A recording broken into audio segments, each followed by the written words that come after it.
Welkom bij Sport bij Nederweert 24, het sportprogramma voor Nederweert. Vandaag hebben we Fauve en Roland Schelfhout van dansschool Dansrijk in Nederweert aan tafel.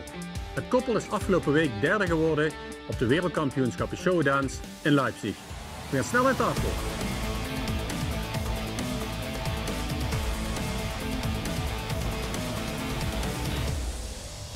Fauve en Roland Schelfhout, fijn dat jullie naar de studio zijn gekomen. Allereerst gefeliciteerd met de geweldige derde plaats op het WK Showdance. Ja, dankjewel. Ja. Daar gaan we dadelijk uiteraard verder over praten. We beginnen eerst met 10 stellingen voor jullie beiden. Jullie mogen 1 keer passen. Pas op met wanneer dat je past, niet te vroeg. Fauve, Ja, Schelfhout of Kessels? Kessels. Matthij en Elena of Alexandru en Patricia?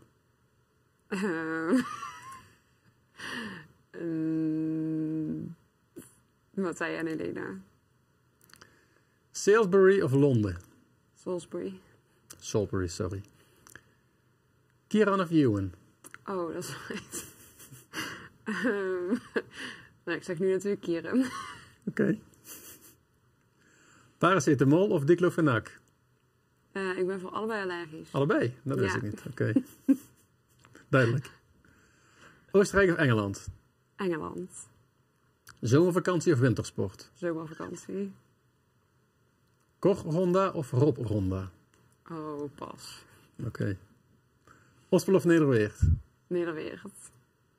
Een avond zingen met je koor of een avond dansen met Roland? Ik heb al gepast. Ja, hè? gepast. Oh, dat is echt gemeen. Avond zingen met mijn koren, daarna dansen met Roland. Mag ook. Dankjewel. Roland, pasta of Nederlandse kost? Pasta.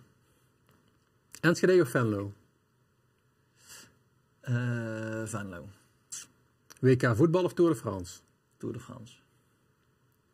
Aan jou dezelfde vraag. Matthij en Elena of Alexandru en Patricia? Matthij en Elena. Slagerij Hermans of Lot Beauty and Wellness? Slager Hermans. Groesbeek of Nederweert? Ja, op dit moment duidelijk Nederweert. Skiën of dansen? Dansen. Wereldkampioen worden of financieel onafhankelijk zijn? Oeh, ja, dat is toch wel een lastige. En dan pas. Snap ik, je hebt niet zo moeilijke meer. Ja, Oostenrijk of Engeland? Oostenrijk. En de laatste, Primoz Roglic of Jonas Vingegaard? Oeh, dat is ook wel eigenlijk wel een lastige. Nou, dan ga ik op dit moment natuurlijk toch voor Vingegaard. Oké. Ja. Dankjewel. Nogmaals gefeliciteerd met de derde plek. Ik wil graag even beginnen over jullie dansstudio, Dansrijk. Jullie zijn gestart in 2014. Toen Dansrijk kwam, waren mijn dochters te klein en ja, ik vond het heel leuk. En mijn beide dochters zijn ook bij jullie gestart, hebben gedanst. Maar ik dacht even goed van, het is een risico om een dansschool aan Nederweert te beginnen. Ja, in Weert had je 1 of meerdere dansstudio's. Als ik van jullie hoor, je gaf een goede baan gaf je op. Voorwaar toch de keuze, het risico om het te proberen? Ja, omdat dans onze passie is. Ja. En we hebben gekeken waar we de dansschool wilden beginnen. Of dat eventueel bij Roeland en Groesbeek zou zijn of hier in Nederweert. Dan vond ik het sowieso wel moeilijk om dan naar Groesbeek te gaan. En uiteindelijk zagen we ook meer kansen in Nederweert. Dus toen zijn we in Nederweert begonnen. En inmiddels uitgegroeid door een begrip in de regio, mag ik wel zeggen. Ja, natuurlijk sowieso natuurlijk lokaal. Maar ja, ook eigenlijk wel stukken daarbuiten. En dat heeft natuurlijk te maken met het feit dat wij binnen de danssport natuurlijk nog steeds actief zijn. Dat we ook goede resultaten halen. En dat dus best wel wat mensen zijn, nou ja, toch wel een straal van Best, Venlo, Born, Ja. die dan onze kant op komen. Dus dat is toch een behoorlijk grote regio. Ja. En hoe is dat zo gegroeid? Nou, dat is ja, eigenlijk wel stapje voor stapje. Toen we begonnen, we zijn natuurlijk echt letterlijk met niks begonnen. Een leeg en een kaal pand waar alles nog in moest. En alles echt qua cursisten nog opgebouwd moest worden. Maar hadden mijn ouders die kwamen op les, hadden ze mijn hoofd en dat was het. Ja? Ja, goed, toevallig de eerste open dag waren er wat wedstrijddansers die ook van een ander evenement terugkwamen. En die dachten van, daar gaan we toch eens eventjes kijken. En zo is eigenlijk dat balletje ook een beetje gaan rollen. Dus we zijn toen met de stijldanslessen gestart. We zijn met peuters en kleuters gestart. We zijn met hip-hop streetdance gestart. En de Zumba volgens mij. Ja, Zumba, de sportachtige dingetjes zijn we inderdaad gestart. Nou goed, en dan heb je in ieder geval een aantal bestaande groepen. En dan kun je van daaruit langzaamaan doorbouwen. En als je dan kijkt, iedere 2 jaar zo'n beetje hebben we echt wel een mooie volgende stap kunnen zetten. Ja, dus, we zijn begonnen met 2 zalen toen. Mm-hmm. En eigenlijk kwamen we er heel snel achter dat dat een beetje te klein werd. Ja. Dus toen hebben we verbouwd en hebben we een 3e zaal geopend. En daarna hebben we al heel snel een 4e zaal moeten openen. En inmiddels hebben we de bar weer aangepast en de keuken kunnen verbouwen. Omdat we dus te veel evenementen hadden en alles wel een beetje te klein werd. En afgelopen zomer hebben we dus de voorste zaal omgebouwd tot dartsrijk. Voor de darters die onze kant op zijn gekomen. Ja. En dat is een mooie toevoeging aan de dansschool. Knap hoor, want jullie zeggen ik volg mijn passie. Ja goed, iedereen heeft een passie, maar om dan toch de zaakjes alles op te geven om je droom achterna te gaan, is knap. Jij vertelde me aan de telefoon, Roland, je had een baan, een goede baan. Of jij zat, mag je dadelijk even uitleggen als je wil, met een ziekte, als ik het zo mag benoemen. Ja. Vertel maar eens. Ik heb een chronische ziekte en die heb ik al vanaf dat ik geboren ben natuurlijk. En dat kan ik al in 1 keer kort krijgen en dat kan 2 minuten duren, maar dat kan ook 2 maanden of 2 jaar duren. En ik heb altijd klassiek ballet gedaan, omdat ik altijd naar de balletopleiding wilde of de musicalopleiding. En uiteindelijk op het moment dat ik dus naar de opleiding zou mogen gaan, sloeg mijn ziekte toe. En ben ik 2 jaar zo ziek geweest dat ik in een rolstoel terecht kwam en helemaal niet meer kon dansen. En toen ik op een gegeven moment weer beter was, toen was ballet sowieso te pijnlijk. Want emotioneel gezien kon ik niet meer wat ik wilde. En dat was super frustrerend. Dus toen ben ik eigenlijk het stijldansen ingerold. En ben ik een nieuwe passie achterna gegaan. En inmiddels sta ik wel weer op mijn spitsen. Dus inmiddels is het allemaal wel goed gekomen. Oké. Heftig. Ja. En jij, Roland? Je had 3 jaar contracten, vertelde je. Dat 3e jaar contract werd niet verlengd wegens omstandigheden. Goed, ik studeerde toen in Enschede, de universiteit. En vanuit mijn afstuderen, vanuit de opleiding, ben ik bij dat bedrijf blijven werken. Eerst in Dordrecht en daarna Oosterhout bij Breda. En die functie was dus eigenlijk voor mijn afstuderen gecreëerd. Alleen op het moment dat er 3 jaar contracten geweest zijn en ze zouden mij daarna in vaste dienst nemen, dan zou ook die functie vol vast zijn. En die was er eigenlijk voorheen niet. Dus het was op zich best wel logisch en je zou ook wel aankomen dat dus niet ging gebeuren. Dus ze hebben mij gewoon 3 jaar lang wel kunnen behouden voor het werk wat ik deed. Ja, en daarna hield dat gewoon op. En toen hadden we eigenlijk de boel, toen kende ik Voof intussen al en toen hadden we eigenlijk al een aantal dingen wel voorbereid om zelfstandig te beginnen. En toen zijn we ook gaan kijken van wat is er eventueel in de buurt wat geschikt zou kunnen zijn. Ook natuurlijk een beetje toekomstgericht voor Voof. Actief beroep is in ieder geval beter dan stilzitten. Ja. En toen begon eigenlijk dat balletje een beetje te rollen. En dat had voor ons niet per se al in 2014 hoeven zijn. Hè. Dat had rustig ook een aantal jaren mogen wachten. Alleen als er dan op een gegeven moment een geschikt pand voorbij komt, die voldoet aan de voorwaarden die we voor onszelf hadden opgesteld. Ja, dan moet je natuurlijk wel zeggen van of je doet het nu of je doet het wellicht nooit meer. En we hadden best wel een goede visie over wat we willen neerzetten. En we hadden ook wel, toch wel een goede verwachting dat zou kunnen gaan slagen. En concurrentie? In onze eigen specialiteit natuurlijk binnen stijldansen niet echt. Daar zit in de regio op dit moment, wat er was, is er eigenlijk niet helemaal meer. Dan moet je al toch echt wel een stuk verder naar het zuiden of een heel stuk verder naar het noorden. Okay. Dus bij ons in de regio, ook in Eindhoven, is het eigenlijk niet echt iets wat concurreert voor ons kennisniveau en resultaten. Dus dat is natuurlijk op zich wel gunstig. Kijk, voor degenen die natuurlijk gewoon puur voor de gezelligheid om de hoek willen komen dansen, daar maakt het niet zo gek veel voor uit. Daar zijn natuurlijk genoeg scholen waar die mensen terecht kunnen. En dat is ook voor die doelgroep is dat ook prima natuurlijk. Alleen je ziet dus dat er voor ons echt wel wat mensen bereid zijn om verder te rijden Die toch wel specialistische kennis willen hebben. Ja. Oké. En de coronatijd, hoe is dat gegaan? Ja, toen waren we dicht. Ja. Zeg maar een jaar. Dus was heel rustig. Helemaal niets kunnen doen? Nee, we mochten, omdat we dus dansschool zijn, maar ook horeca hebben. Dus we zijn sportgelegenheid en we hebben horeca. Eigenlijk als de horeca open mocht, dan mochten we nog steeds niet open, omdat we ook sportgelegenheid waren. En als de sportgelegenheden open mochten, mochten we niet open, want we ook horeca waren. En op een gegeven moment mochten we wel naar buiten, mochten we wel daar de lessen doen. Maar wij zijn gewend om 4 lessen tegelijkertijd te kunnen draaien. En ja, dan heb je in één keer maar 1 uur. Ja. En sommige groepen kun je wel samenzetten, maar heel veel groepen kan er niet bij. En de kinderlessen kunnen prima buiten, maar zoals het stijldans, dan kun je gewoon niet mee naar buiten toe. Dus dat was geen optie. Dus we hebben wel challenges online gedaan. En de sportles op een gegeven moment online gedaan. En we hebben verbouwd in die tijd. We dachten, als we dan toch dicht zijn, dan is dit wel onze kans om in ieder geval verbeteringen toe te brengen. Ja. En als we lekker open mochten, dat we dan ook weer kunnen knallen. En dat hebben we eigenlijk een jaar gedaan. En verder ook een beetje proberen te genieten van de zon. Ja. En, Van elkaar? ja. Ja, want uiteindelijk zijn we ruim 11 maanden volledig dicht geweest. Ja. Met tussenpozen en zo. Ja. Dus dat was best wel een lange periode. Maar ja, het is geen vakantie, hè, dus ja, zoveel mogelijk toch proberen aan te pakken. Ja. En als de mensen dan terugkomen, dus ook ziet dat je echt wel gewoon ontwikkelt en dat je ook voor hun bezig bent. Dat zou ook wel met een goed gevoel weer terugkomen. En dat je echt wel de draad kunt oppakken waar je gebleven was. En de meesten zijn ook teruggekomen? Ja. Ja? Ja. Fijn. Ja, nee, dus dat is eigenlijk heel goed gelopen. Ja. Hebben jullie die contributiegelden? Jullie werken niet helemaal met contributiegelden, hè? Het is ook Het is veel per les. cursusgeld, ja, precies.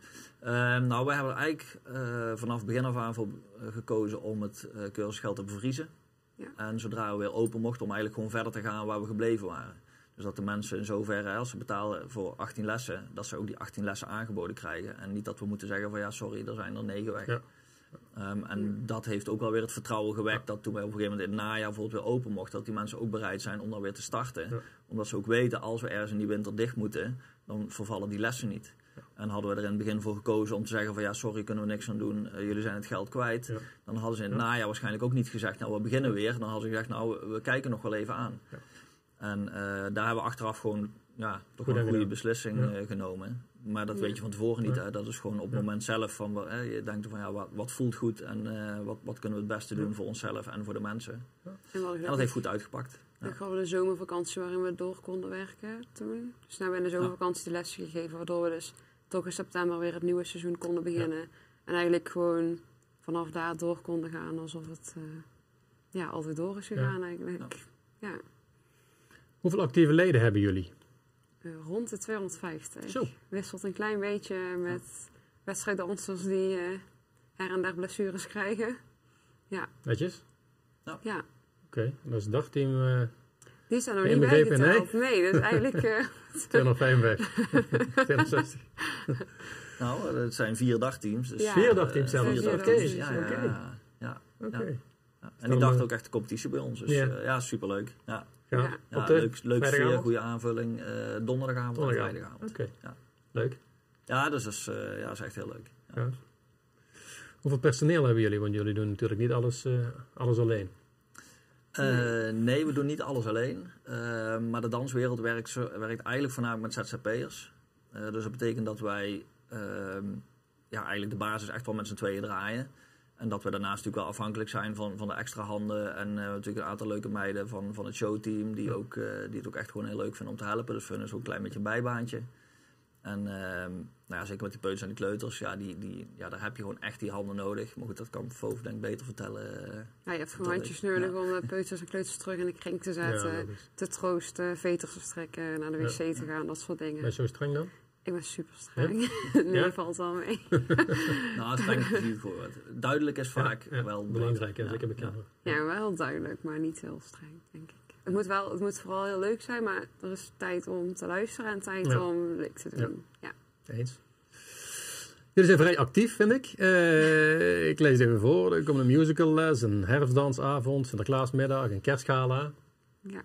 Trekt het ook weer andere mensen aan of zijn er bestaande mensen die meedoen? Dus goed, die musicalles is iets wat we nou als pilot gaan starten. Dus dat trekt ook weer een aantal nieuwe mensen en natuurlijk een aantal bestaande cursisten die zeggen van goh, dat lijkt mij eigenlijk wel leuk of dat vind ik een leuke toevoeging. De dansavond zoals de herfstavond en het kerstgala, ja, dat zijn natuurlijk deels, je organiseert de dingen in de basis voor je eigen cursisten. Maar er zijn echt wel heel veel mensen die we natuurlijk in de loop van de jaren kennen. Hè, mensen die het echt wel gewoon heel leuk vinden om toch naar dat soort evenementen te blijven komen. Dus die niet per se meer actief bij ons dansen, of nog niet, maar die dus wel op die avonden ook komen. Ja. Ja, zoals het kerstgala, dan hebben we 5 optredens die avond. Waaronder mijn koor en een groep jongens die ik zover heb gekregen om te gaan dansen. En die komen dan ook gewoon die avond gezellig mee drinken en naar het kerstgala toe. En die brengen dan ook weer hun partners mee. Ja, en ik werk nog op een notariskantoor als ZZP'er. En ja, die komen ook voor een gedeelte naar die avond toe. Dus het zijn best wel veel, ook wel van buitenaf. Zeg, bij het kerstgala komen er ook echt wel veel mensen die eigenlijk helemaal niet dansen, maar die het gewoon een hele leuke avond vinden. Ja. Wel leuk dan, toch? Ja, dat is heel leuk. Dan krijg je ook bij mensen die eigenlijk niet zozeer weten ook wat stijldansen is. En dan op zo'n avond zien ze het. En dan krijg je toch wel dat mensen dan enthousiast worden. En misschien ook wel ooit beginnen met dansen. Misschien niet nu meteen, maar eventueel later. En er zijn er plekken voor het kerstgala? Ja, zeker. Ja. Okay. En we doen dit jaar onze show van het WK. Doen we op de avond. Dus voor iedereen die wil zien, die kan nog kaarten kopen. Gaaf. Ja. Wat kosten de kaarten voor de mensen thuis? Nou, die prijs hebben we eigenlijk nog niet bepaald volgens mij. Okay. Dus die is nou natuurlijk flink omhoog gegaan. Uiteraard, logisch. Na het WK. Dus nee, die fase gaan we eigenlijk nu in. Dus wat we normaal gesproken doen, het is een beetje het gevoel van diner dansant. Dus tijdens de avond krijg je hapjes, een beetje in de serie van kerstdiner. Dus dat begint met een amuse en er zit vaak een soepje bij, een hoofdgerecht. We hebben een dessertbuffet. En zo proberen we de avond op te bouwen. En tijdens iedere hapjesronde is dan ook een show of een demonstratie. Dus het hangt altijd een beetje af van welke hapjes we gaan samenstellen. Nou, dat zijn we nu eigenlijk een beetje aan het bekijken van oké, wat willen we daarmee? En aan de hand daarvan kijk je dan van oké, wat moeten we dan doen qua entreeprijs, dat er ook een beetje overeenkomstig is. Ja. Maar de mensen moeten gewoon een site in de gaten houden. Ja. Oké. Dan hebben jullie verschillende onderdelen, als ik het zo mag noemen, op de club bij Dansrijk. Willen jullie ze in het kort toelichten, alsjeblieft? Ik denk bij jou, salsa bachata, zeg ik het goed? Ja, salsa en bachata zijn Zuid-Amerikaanse stijlen. En die worden gegeven door onze salsa-docent, Aitor. En het is gewoon heel gezellig. En als je daar binnenkomt, dan hoor je regelmatig wat Spaanse termen voorbij komen. En het voelt meteen alsof je terug in de zomer bent, vind ik altijd. Ja. Oké. Ballroom en Latin. Ja, dat is wat de meeste mensen eigenlijk kennen als stijldansen. En dat is bij ons dus eigenlijk best wel breder dan alleen maar stijldansen zelf. Want daar valt dus voor ons ook de danssport onder. Maar daar valt ook bijvoorbeeld het rolstoeldansen onder. Dus een stukje social. Volgend jaar willen we ook gaan beginnen met jeugdcursussen.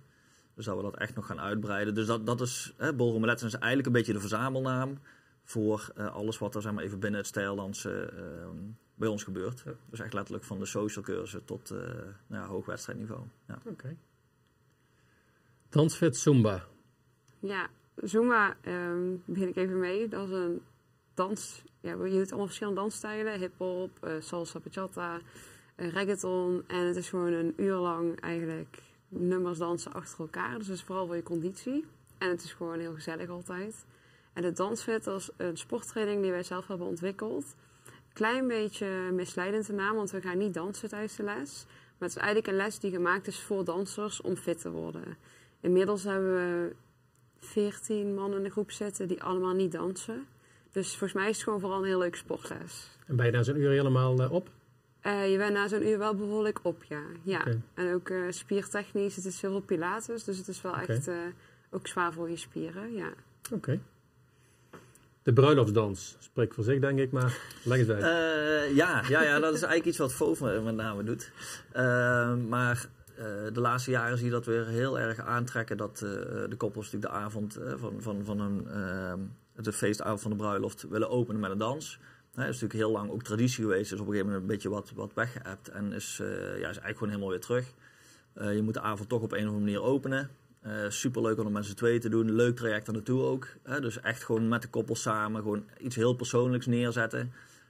En dat zijn echt hele verschillende dingen. Wij zorgen er ook voor dat er geen twee dezelfde dingen tussen zitten. Dus het is niet, je leert gewoon bij ons een standaard pakketje. Het is echt maatwerk.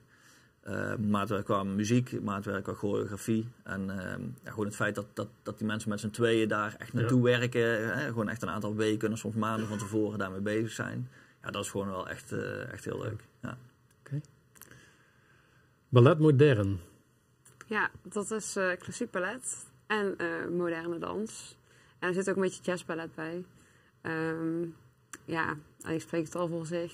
Bij klassiek beginnen ze met heel klein.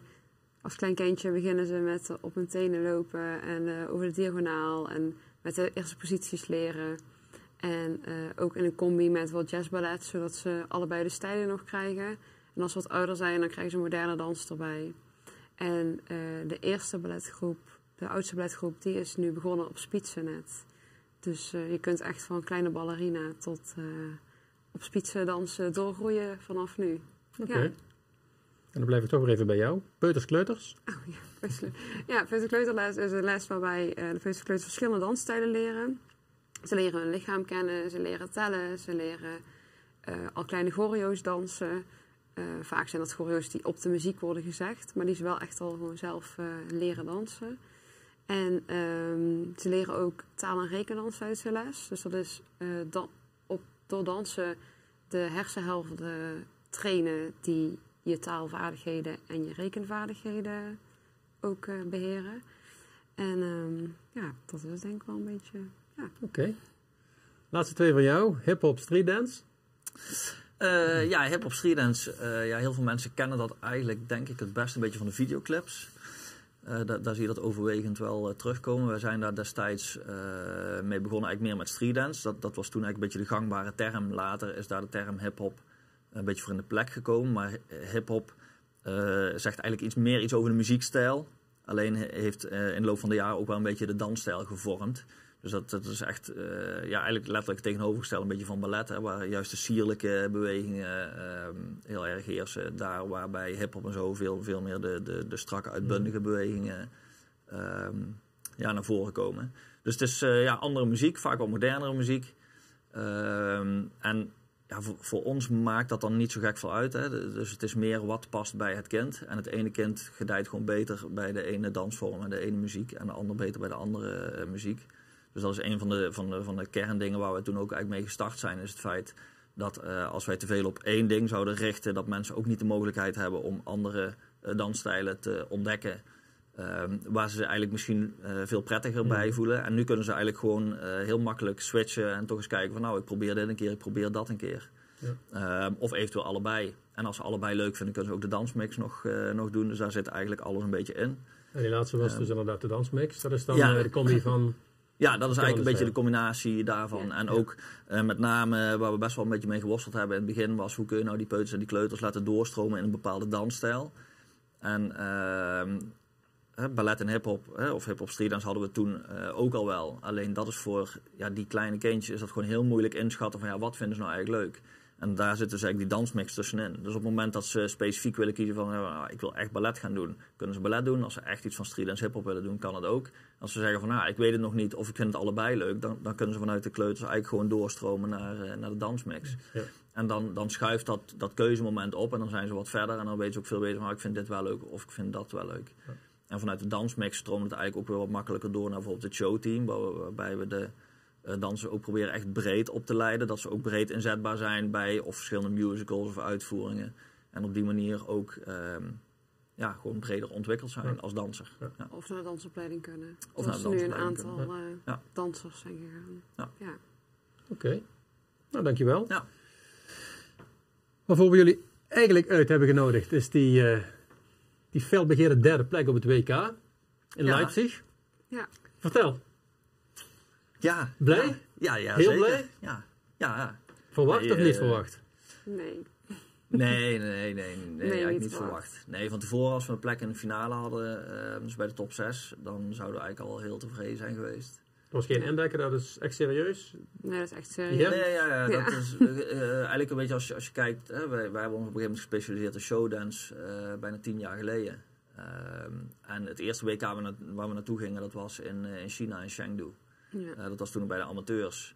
En toen zaten we een beetje rond plek 15, 16. Dat is op een gegeven moment WK in Wenen, zaten we rond plek 12, 13. Nou, 2 jaar geleden in Leipzig, was toevallig ook Leipzig. Zaten we op plek 10. Dus gezien zeg maar, de stijgende lijn was alles iets van, nou weet je, als we richting die top 6 kunnen, dan is eigenlijk het WK al heel erg geslaagd. Maar dan onderbreek ik je heel even. Je zegt in Chengdu waren het amateurs. Ja. In Wenen waren het alle professionals? Ja. Oké, dus heb je wel een gigantische stap gemaakt in die paar jaar tijd. Ja en nee. Kijk, het niveau wat je hebt is natuurlijk het niveau wat je hebt. De danssport werkt eigenlijk zo dat je, ook vanwege de school natuurlijk, dat je eigenlijk vanuit de amateurs op een gegeven moment doorstroomt naar de professionals, omdat je er ook beroepsmatig mee bezig bent. En je danst dan ook eigenlijk weer tegen gelijken. Dus dat zijn allemaal ook mensen die actief zijn als jurylid, coach, dansscholen opzetten. Omdat je tijdsbesteding gewoon anders wordt. Kijk, bij de amateurs zijn het vaak studenten en met een vaste baan. En je kunt iedere avond gaan trainen. Op het moment dat je in de danssport actief bent, dan is dat gewoon wat lastiger. Dus je bent er professioneel mee bezig. Maar het geeft ons ook de mogelijkheid om juist projectmatig toe te werken naar die kampioenschappen. En daarna ook weer te kunnen richten op de school en op het lesgeven en dat stukje ontwikkelen. Ja. Dus als amateur dan werk je echt om te kunnen sporten. Maar ja, ons werk is nu natuurlijk ook diezelfde danssport. Ja. En die heeft ook diezelfde aandacht nodig. Ja, en je moet, als je dan op professional wil worden, moet je auditie doen. Dus er wordt wel echt gekeken of je niveau hoog genoeg is. En je moet ook een minimaal finale hebben gestaan bij de hoofdklasse. Dus het is wel echt, er wordt wel echt gekeken of je daar naartoe geschikt bent. Ja, of je geschikt bent, inderdaad. Wat is showdance precies? Ik lees het over als showdance, maar wat houdt het in? Want je hebt verschillende vormen van dansen natuurlijk. Ja, normaal heb je de stijldanswedstrijden, of de ballroomwedstrijden die wij altijd hebben gedanst. Dan dans je Engelse wals, tango, Weense wals, slow fox en quickstep. Die dans je allemaal 2 minuten, maar je danst gewoon met de andere 12 paren. De heat heeft 12 paren. Tegelijkertijd op een nummer. Je weet niet welke muziek je krijgt. Maar het is altijd natuurlijk een Engelse wals of een tango. En dan dans je met z'n allen samen op de vloer. Dus je hebt zeg maar wel een choreo die je maakt. Want dat is natuurlijk met wedstrijd dansen dat je die probeert te perfectioneren. Maar je kunt dus nooit zeg maar, de richtingen pakken die je zelf wilt. Want je hebt gewoon nog 11 andere koppels op de vloer staan. Waar je dus omheen moet dansen en niet tegenaan wil botsen. Dus dat brengt weer een heel ander wedstrijdelement erin. En bij showdance sta je alleen op de vloer. Dus dat is denk ik echt wel het grootste verschil, denk ik. En je maakt een show. Dus je pakt een thema en dan ga je muziek zelf op uitzoeken. Je kleding ga je erop aanpassen. Er zitten allemaal regels achter met wat je in die show wel en niet mag. En de show moet ongeveer 4 minuten duren. En zo ga je dan naar je wedstrijd. Het is wel echt anders dan bij het gewone dansen. Maar je hebt, creatief gezien, heb je veel meer vrijheid dan wanneer je naar een gewone wedstrijd gaat eigenlijk. Is het zwaar, die 4 minuten? Ben je kapot na afloop? Ik ben na afloop wel kapot. Ja? Nou, het hangt ook altijd wel een beetje van de show af hoor. We hebben ook wel shows gehad die dan echt wel zwaarder zijn dan andere. De ene show zit dan ook gewoon beter in elkaar dan de andere natuurlijk. Dus de overgangen zijn dan bijvoorbeeld vloeiender. Of de rustmomenten zitten ergens anders. Je moet minimaal 3 van de 5 standaarddansen moet je dus in die show hebben zitten. Dus dat is dan regeltechnisch ook vastgelegd. Dat moet ook minimaal 60% van je choreo moet daaruit bestaan. Je moet ook van tevoren dus doorgeven van per seconde tot seconde eigenlijk. Of dat bestaat uit dus een dansblok of een vrije dansstijl. Of dat inhouding is of uithouding is. Of dat uit lifts bestaat. En dat wordt dus allemaal van tevoren gecontroleerd. Of dat ook zo is. Daar is ook die vloertraining voor. Dus dan moet je hem ook in zijn geheel laten zien. En dan wordt hij ook echt door de officials bekeken van voldoet dit ja of nee. Stel dat is met turnen eigenlijk. Dat je van tevoren... Ja, daar moet je ook van tevoren doorgeven wat je dan doet. Ja. Daar wordt het dan door de juryleden ook beoordeeld of die uitvoering dan goed is. Bij ons wordt van tevoren beoordeeld of die show voldoet aan alle regels. Zodat de jury ook eigenlijk alleen maar echt naar de uitvoering hoeft te kijken. En niet naar van klopt de volgorde wat ze doen. Want die volgorde gaat bij ons niet veranderen. Alles zit bij ons op die muziek. Is dat van A tot Z echt wel gewoon vastgelegd. Dus als we ergens bijvoorbeeld iets weglaten, dan ziet de jury ook gelijk van dat ging eigenlijk niet zoals het bedoeld was. Dus dan kunnen ze op dat element niet zozeer minpunten geven, maar wel hun score aanpassen. Dus je zult dan gewoon een lagere score krijgen. Want zij weten precies van waar moet iets aan voldoen voor een 6 of voor een 6,5 of een 7 of een 8 of een 8,5. En dan weten ze ook van als het dus niet goed was, dan voldoet het daar niet aan. Ja. Dus kom je automatisch lager in jouw score voor dat component uit. Ja. En jullie staan in Nederland op eenzame hoogte. 3 keer op rij Nederlands kampioen, las ik. 3 keer op rij Nederlands kampioen, ja, dat klopt. Zonder concurrentie? Of kan je het zo niet zeggen? Nou, nee, zo kun je het niet zeggen. Er is altijd wel concurrentie natuurlijk. En je hebt hard gewerkt om hier te komen waar je nu bent. Dus we zijn nu 12 jaar bezig, met z'n tweeën. Wij zijn in 2013 de wedstrijdvloer opgegaan. Ja. 10 jaar dan, ja. En gaat alleen een Nederlands kampioen naar het WK? Of ook de nummer 2, 3? Nummer 2. Oké. Ja.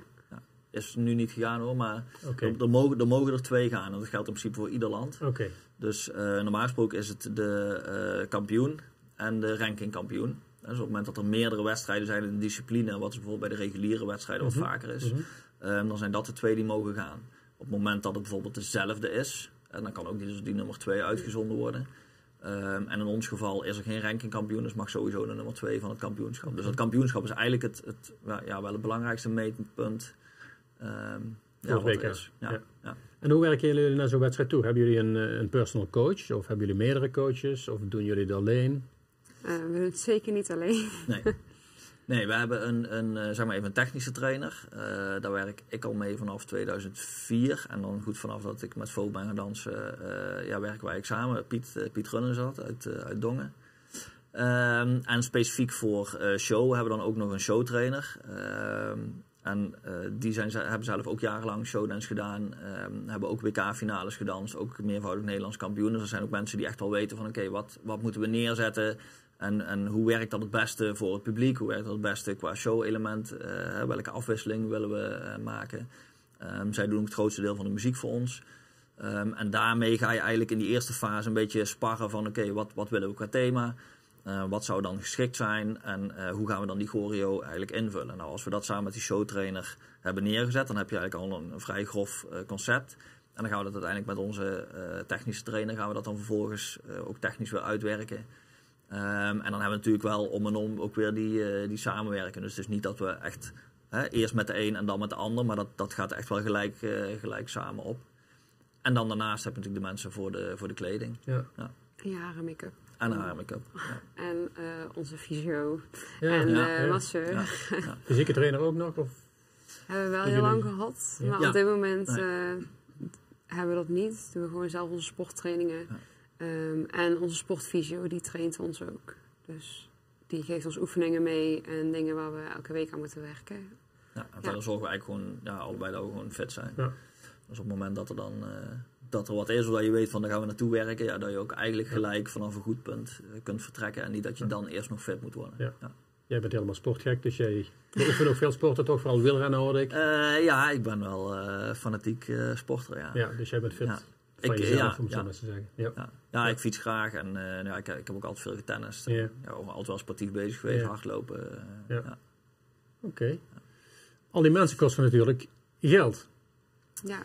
Ja. Waar, als ik het mag vragen, betalen jullie dat van? Hebben jullie sponsoren? Betalen jullie van het prijzengeld? Kunnen jullie überhaupt leven? Want het is een professionele sport. Kunnen jullie leven van het prijzengeld? Nee, die kunnen niet leven van het prijzengeld. Als je derde wordt op het WK, verdient dat blijkbaar wel wat. Daar kwamen we nu achter. Voor de finalisten is er dus wel prijzengeld. Yeah. Maar goed, daar hebben we natuurlijk nooit gestaan in het verleden. Dus we wisten dat ergens wel. Alleen, je bent daar niet mee bezig, omdat dat heeft niet veel zin om daarmee bezig te zijn. Want dat is gewoon nog een stap te ver. Er stond in één keer een ton op jullie rekening. Dat zou heel mooi zijn geweest. Als het dat was. Nee, er zit wat prijzengeld aan vast. Maar dat heb je aan de voorkant al 4 keer uitgegeven. Dus daar moet je het niet voor willen doen. Kijk, het verdienmodel, en als je daarover wil spreken, zit er meer in het feit dat, zeker als amateur nog, ik ben bijvoorbeeld zelf heel snel gaan zien als echt gewoon als opleiding. Dus je bepaalt zelf bij wie je les hebt, je bepaalt zelf hoeveel je les hebt. je wedstrijden zijn eigenlijk je tentamens. En hoe beter je dat doet, hoe beter jij jouw naam opbouwt, hoe beter je daar aan het eind van jouw amateurcarrière, dus met lessen en een school, en dus als professional eigenlijk ook weer beter jouw geld mee kunt verdienen. Okay. En dat hebben wij eigenlijk op zich best goed gedaan, waardoor dus ook ons werkgebied eigenlijk zo groot is. Ja. En daar helpt dit natuurlijk ook mee. Dus het directe prijzengeld is relatief laag, maar het indirecte prijzengeld, daar werk je dan uiteindelijk voor. En daar zit dat stukje professionaliteit in. Ja. Ik zag ook wat sponsoren op de website staan. Of heeft dat niks met jullie dansen te maken? Ja, zeker wel. Ook. We hebben een kledingsponsor. Die doet ons al... Roeland sponsort die al heel lang. Ja. Mei vanaf 2013 dus. En die sponsort altijd onze kleding. Die sponsort vooral mijn jurken altijd. En dan gaan we dan, als we dan zo'n show hebben bedacht, dan bel ik hem weer op en zeg ik, we hebben weer een of ander raar idee. Aladdin bijvoorbeeld. Aladdin bijvoorbeeld. Is jouw idee? Was mijn idee inderdaad. Maar Roland was wel meteen super enthousiast. Ja. We hebben vorig jaar een spionnenshow gedaan. En toen kwam ik er toch wel achter dat ik meer van de Disney-prinsessen ben. Past iets beter bij mijn karakter dan een spion zijn. Dus we zijn toch maar weer teruggegaan. Eerst hebben we Frozen gedaan daarvoor. Toen mocht ik Elsa zijn. Ja, toen gingen we dus even een uitstapje maken naar het spion. Maar toen zei ik, ik wil toch wel weer gewoon lekker een prinses zijn. Ja. Terecht? Niet terecht. Ja, ik was even bang dat ik Abu moest gaan zijn. Maar het was uiteindelijk toch Aladdin. Gelukkig. Ja. De jury, het is een jurysport, hè? Op welke componenten let de jury? De jury let op 4 componenten. Technical quality, dus de technische kwaliteit. Movement to music, dus muzikaliteit. Choreografie en presentatie. Dat is ook eigenlijk de belangrijkste in het kader van showdance. En partnering skills, dus echt gewoon de samenwerking met je danspartner. En per component krijg je dan een score. Het gemiddelde van de juryleden, dat is dan die mediaan. Daar mag dan elk jurylid eigenlijk op dit moment maximaal 1 punt van afwijken. Wijken ze daar meer dan een punt van af, dan telt die score niet mee. Ja. Dus dat is ook een stukje veiligheidsmarge eigenlijk, om te zorgen dat die juryleden ook echt wel in hetzelfde bereik jureren. Dus het dwingt die juryleden ook gewoon om goed te kijken en ook een goed en eerlijk waardeoordeel. We hadden het er voor de uitzending al even over. Zijn de juryleden eerlijk, maar daar waren jullie allebei unaniem over dat zou het zijn, hè? Ja. Kijk, het oude systeem werkte zo dat je een plaats moest geven. Op de kleinere wedstrijd is het nog steeds zo. Dus dan geven ze gewoon de plekken 1 tot en met 6. Dus welk koppel vinden zij 1, welk koppel 2, welk koppel 3. Maar in de situatie waar je dan terecht kunt komen, is dat ze allemaal twijfelen tussen de nummers 1 en 2. Allemaal kiezen voor dezelfde nummer 1. Waardoor het lijkt alsof die nummer 1 met alle eerste plaatsen gewonnen heeft. Terwijl het verschil echt maar marginaal is. Nu kunnen ze iemand gewoon hetzelfde cijfer geven. Dat betekent dus dat als ik zou zeggen van ik moet jureren en de technische kwaliteit is hetzelfde, geef ik ze hetzelfde. Dan moet een ander component dus uitwijzen waar het verschil zit. Nou, en dat is uiteindelijk voor de sport natuurlijk veel beter. Ja. Was 3 het maximaal haalbare, Foof? Of was 2 of 1 ook te doen geweest? 1 was sowieso niet te doen. 2, ik denk wel dat we echt een hele sterke show hadden. We kregen ook best wel veel berichten terug, ook uit de danswereld. Ik had misschien 2 er nog wel in gezien. Maar dansend gezien was dat niet haalbaar. Degenen die 2 zijn geworden, die waren dansend gezien echt wel sterker dan wij. Okay. Maar onze show was gewoon wel echt heel sterk dit jaar. En uiteindelijk gaat het toch natuurlijk, het is showdance. Ja, dus er liggen dan wel kansen. Ja. Maar sorry? Sorry, 3 is gewoon, wij zijn super tevreden met 3. Snap ik. Ja. Ik dacht live uitgezonden op tv, zag ik, in Duitsland. Ja. In Duitsland, ja. De MDR, wat is dat? De Mitteldeutsche Rundfunk, geloof ik. Ja, en die hebben dan ook een livestream. Dus heel veel mensen in Nederland konden ook... ze hadden natuurlijk binnen de school ook aangegeven dat mensen konden kijken. Ja. En dat is toch wel speciaal. Ja. Zeggen, de middag dus op vrijdag hebben we dan de vloertraining. Dan maak je ook al wel wat afspraken voor. Wat is er dan... zeg maar qua belichting en zo, wat je dan eigenlijk wil hebben. Kan niet op iedere wedstrijd, maar deze wedstrijd wel. En dan op zaterdagmiddag bij de eerste ronde, dan hebben ze nog niet die belichting volledig, zeg maar, zoals ze dat natuurlijk helemaal willen. Dus dat is eigenlijk dan ook nog een beetje een trial van, oké, hoe komt het voor ons over en wat zouden we dan graag nog anders zien. En dan die avond. Ja, als je dan in die finale staat, ja, dat is natuurlijk wel... dan is echt volle bak met de spots erop. En camera ook over de vloer via een kabel. En goed, ze hebben uit verschillende hoeken hebben ze camera's staan. Maar ja, als je eenmaal bezig bent, weet je, je loopt die vloer op en dat licht is aan. Zenuwen? Ja. Niet, ja? Ja, ik meer voor de middag en Foof wat meer voor de avond. Ja, 's middags waren er 1100 man in de zaal en werd het niet live uitgezonden. En 's avonds waren er 2500 man in de zaal. Het was live uitgezonden en het was ook een livestream die iedereen mee kon kijken. Dus ik voelde daar wel de druk. Dat is ook het mooie, toch? Ja, zeker. Ja. Ik ga even citeren. Na een gladde eerste ronde met een aantal balansverstoringen werd de WK-dans wel goedgekeurd op de vrijdagavond. Leg uit, AUB. De vloer die was eigenlijk behoorlijk glad. En wij zijn op zo'n dag van tevoren, zeg maar, de showkoppels zijn gewoon de eerste koppels die op die vloer komen. Omdat natuurlijk alles goedgekeurd moet worden. En ja, goed, je stapt die vloer op en op dat moment is het gewoon heel glad.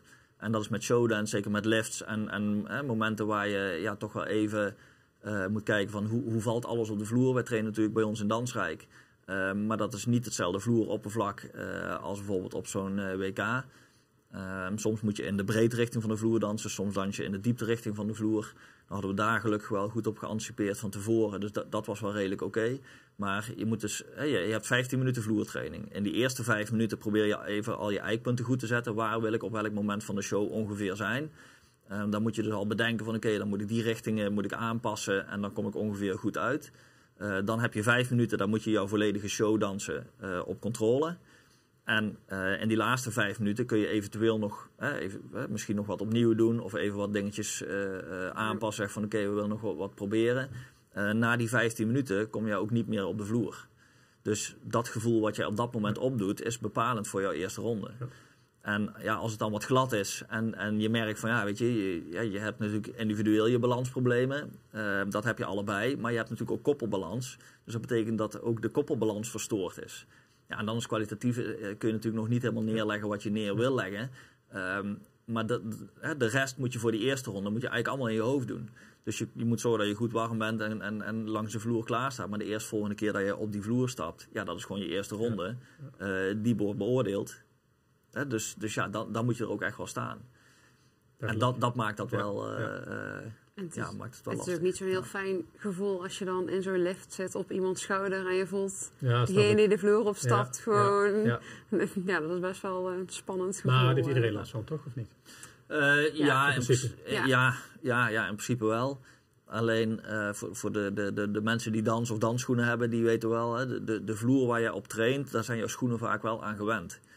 En een vloer waar je niet op traint kan soms heel stroef of heel glad zijn. En daar gaat allemaal tijd overheen voordat jouw schoenen eraan gewend zijn. Ja, dat klinkt al een beetje gek, maar... Dus je hebt allemaal met dezelfde vloer te maken, maar toch kan het voor het ene koppel wel anders zijn dan voor het andere koppel. Ja. Ja. Kan dansen ooit een Olympische sport worden? Daar zijn ze wel mee bezig. Ja? Nou, sterker nog, dansen is op dit moment een Olympische sport. Oké, vertel. Omdat in Parijs dat breaking is daar Olympisch. En dat is onder dezelfde bond als waar wij actief zijn. Dus dat is NOC, NSF, IOC. Okay. Dus dat is in ieder geval in Parijs is dat zo. Dus de Franse bond heeft ervoor gekozen om breaking daar onderdeel van te laten zijn. Waar het natuurlijk naartoe moet is dat dat structureel gaat gebeuren. En dat is nog niet. Dus Parijs is eigenlijk op dit moment even de uitzondering. In 2028 in Los Angeles. Los Angeles, of eigenlijk Amerika, heeft ervoor gekozen om wat andere sporten onder het voetlicht te brengen. Dus daar is breaking geen Olympische sport, jammer genoeg. Maar goed, achter de schermen wordt er ook binnen de bond en ook internationaal natuurlijk hard gewerkt om breaking dan eigenlijk weer terug te krijgen. En er is bewust gekozen voor breaking, omdat het natuurlijk gewoon een jong publiek aanspreekt. En omdat dat toch ook wel een snel groeiende sport is binnen dansen. Ja. Oké. Ja. Willen jullie ergens op terugkomen? Willen wij nog ergens op terugkomen? Ja, voordat we met de ja-nee-vragen gaan beginnen. Nee, weet ik eigenlijk niet. Volgens mij hebben we al heel veel wel goed... Ja, denk ik ook. Ja. De stellingen nog. Mag. Ja-nee-vragen. Foof. We beginnen bij jou weer. Ik hoop dat ik het goed uitspreek. Rob en Ann Jones. Ja. Peuter-kleuterdans. Ja. Rode saus voor in de pasta. Nee. Bonusfamilie in Engeland. Ja. Koorts hebben. Nee. Zeevruchten. Ja. Balletopleiding. Nee. Samenwonen met Roeland bij je ouders. Nee. Een politieke carrière voor Roeland. Nee. Tot slot wereldkampioen worden. Het zou natuurlijk super zijn, dus ja. Okay. Dankjewel. Roeland. Leipzig. Ja. Maurice Stijn. Nee. Ilse en Leontine. Ja. Te laat komen. Ook wel eens. Samenwonen met voogd bij je schoonouders. Nee. CDA. Ja, dat is een gevoelig puntje natuurlijk. Nee. Zeg ik meteen daarna. VVD. Ja. Calais. Ja, een mooie stad. Voor de fiets ook. Daar wil je denk ik Dat naartoe. wil ik naartoe, Ja. Nee, Calais, ja. Mooiste club van het land, Feyenoord. Nee. Abtenau. Ja. En tot slot, wereldkampioen in 2024 of 2025, wanneer het weer gehouden wordt. Ja, dat zou wel super top zijn. Maar Moeilijk. het zal wel lastig worden. Ja. Okay. Dankjewel, allebei. Bedankt voor de komst naar de studio. Heel veel succes met Dansrijk. En met jullie sportieve carrière. Dankjewel. Ja, super, dankjewel.